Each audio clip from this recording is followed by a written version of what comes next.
আসসালামু আলাইকুম গাইস, আজকে আমি মালদ্বীপের দ্বীপপুশি আইল্যান্ড থেকে আপনাদেরকে স্বাগত জানাচ্ছি। আজকে আপনাদেরকে মালদ্বীপ দ্বীপপুশি আইল্যান্ডটা ঘুরে ঘুরে দেখাবো। আইল্যান্ডে কী আছে, কোন জায়গায় কী আছে। তো আসলে এই আইল্যান্ডটা অনেক সুন্দর। আমি এখানে অনেক দিন ধরে আছি। আমার কাছে অনেক ভালো লাগে মালদ্বীপ দেশটা। দেশটা আসলে অনেক সুন্দর। দেশটাতে পৃথিবীর বিভিন্ন জায়গা থেকে বিভিন্ন মানুষ আসে ঘুরতে। বেশিরভাগ সময় আসে আপনার ডিসেম্বর, জানুয়ারি, ফেব্রুয়ারি মাস পর্যন্ত অনেক টুরিস্ট আসে। প্রতি বছর সবসময় থাকে। তো ডিসেম্বর, জানুয়ারি, ফেব্রুয়ারি মাস পর্যন্ত সবচেয়ে বেশি টুরিস্ট থাকে এইখানে। তো দেশটা মানে এশিয়া মহাদেশের মধ্যে দেশটা সবচেয়ে ছোট আর কি। আপনার সাউথ এশিয়ার মধ্যে দেশটা সবচেয়ে ছোট। দেশটা কিন্তু অনেক সুন্দর, অনেক।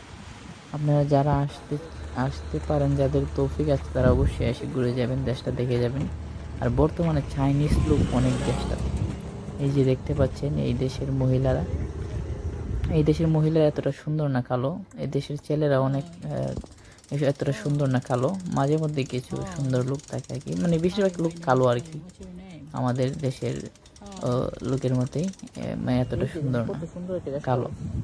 তো এই যে দেখতে পাচ্ছেন, এটা সন্ধ্যার, এখনো সন্ধ্যা হয় নাই। তো সন্ধ্যার আগেই আপনার গেস্ট হাউসের লাইটগুলা, বাহিরের লাইটগুলো জ্বালাই দিছে আর কি। তো দেখতে পাচ্ছেন এখানে আপনার একটা গেস্ট হাউস, আমিরা গেস্ট হাউস। তো এখানে আমাদের বাংলাদেশি ভাইয়েরা থাকে, অনেক লোক থাকে। আপনারা বিশ্বাস করবেন না, অবাক হয়ে যাবেন, এখানে ইউরোপের লোকেরাও কাজ করে। আর তারা কিন্তু টাকার বিনিময়ে কাজ করে না, তারা ঘুরতে এসে ভালো লাগে, তারা এখানে কাজ করে। আর তারা কিন্তু বেতন নেয় না, কাজ করে বেতন নেয় না। তো তারা কিভাবে চলে, তারা শুধু সার্ভিস চার্জ, এখানের লোকেরা সার্ভিস চার্জ দেয়, এটা দিয়ে তারা চলে। তারা কিন্তু বেতন নেয় না। তাদের টাকার ইচ্ছা, এখানে অনেক দিন থাকতে চায় তারা, এই জন্যে মানে কাজ করে থাকবো, বেতন নেব না, শুধু খালি কাজ করব। আর তারা তাদের আর কি কাজ, বাংলাদেশি লোকের মতো তার কাজ কাম করে না। যে আমাদের বাংলাদেশি ভাইয়েরা কাজ কাম করতেছে এখানে, তাদের মতো কিন্তু কাজ কাম করে না, আমাদের মতো না। তাদের কাজ কাম একদম নর্মাল, হালকা পাতলা কাজ কাম, একটু মন চাইলে করে, নাই না চাইলে নাই। এই জন্য তাদেরকে রাখছে আর কি। তো তারপরেও তাদেরকে সার্ভিস চার্জ দিই তাদেরকে, কিছু টিপস টুপস দেয় আর কি। আর আপনার বেতন দেন তারা বলছে বেতন, তারা তারা এমনি হ্যাপি। এই যে এখন দুজন আসবে, আপনারা দেখতে পারবেন, এই দুজন এখানে কাজ করে। আর এইগুলা সব বিদেশের লোক, দেখছেন, এই লোকগুলো অনেক কালো আর কি।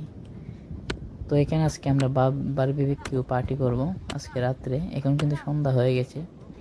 তো রাত্রে 9টার দিকে এখানে বারবিকিউ পার্টি হবে। তাই আমরা এখানে, এই যে এক বাংলাদেশি ভাই আর একজন এই দেশের, তারা এখানে সবগুলো রেডি করতেছে আর কি, লার্কিগুলো রেডি করতেছে। আর এখানে অনেক লোক দেখবেন বসে আছে, ইটালিয়ান ট্যুরিস্ট, তারপরে ফ্রান্স, বেশিরভাগ ট্যুরিস্টই আছে আপনার স্পেনের, পর্তুগালের। তো তারা এখানে ঘুরতে আসে, মানে যা বুঝলাম আমি অনেকেরই বলি, আমাদের বাংলাদেশে যাবেন ঘুরতে, আমাদের দেশটা অনেক সুন্দর। তারা বলে হ্যাঁ বাংলাদেশও যাবো।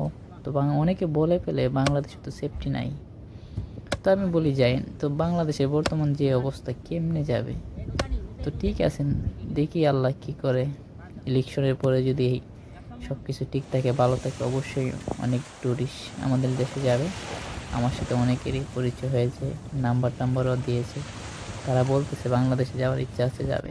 তো গাইস, সে আমাকে তার নাম্বারটি দিচ্ছে, সে নাকি বাংলাদেশে যাবে। আমি যাকে পাই তাকে বলে আমার দেশে গিয়ে ঘুরে আসি। নির্বাচনের পরে অনেকগুলো লোকের নাম্বার আমাকে দিয়েছে, তারা বাংলাদেশে যাবে। তো তাদেরকে ইনশাল্লাহ নির্বাচনের পরে, ইলেকশনের পরে আমার দেশটা যদি ভালো হয়, অবশ্যই আমি তাদেরকে আমার দেশে নিয়ে যাব। ভালো থাকবেন।